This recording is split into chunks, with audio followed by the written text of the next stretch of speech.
السلام علیکم۔ ایک شخص نے اپنی مسجد کے پیش امام سے کہا، مولانا میں کل سے مسجد نہیں آؤں گا۔ پیش امام صاحب نے پوچھا، کیا میں سبب جان سکتا ہوں؟ اس نے جواب دیا، ہاں کیوں نہیں۔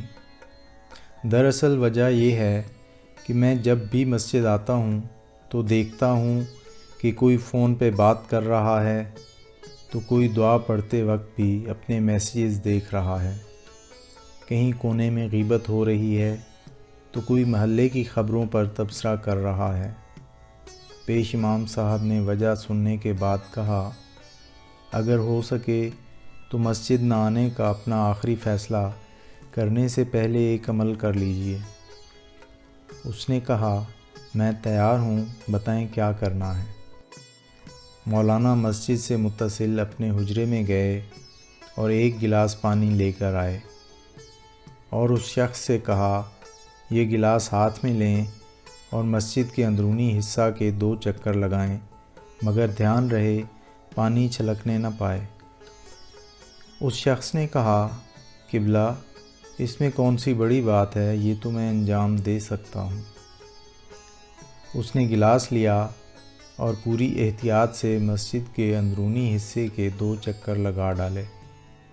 مولانا کے پاس واپس آ کر خوشی سے بتایا کہ ایک قطرہ بھی پانی نہیں چھلکا۔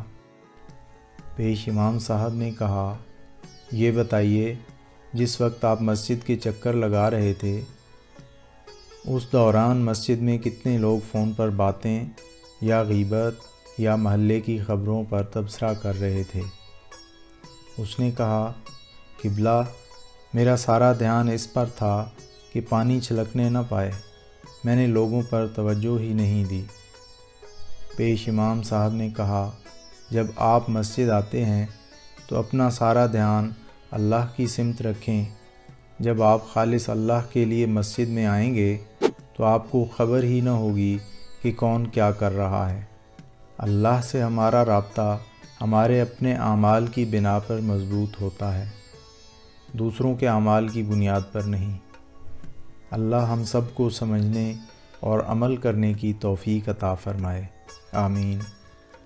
خوش رہیں اور خوشیاں بانٹیں۔ اپنا خیال رکھیے گا۔ اللہ حافظ۔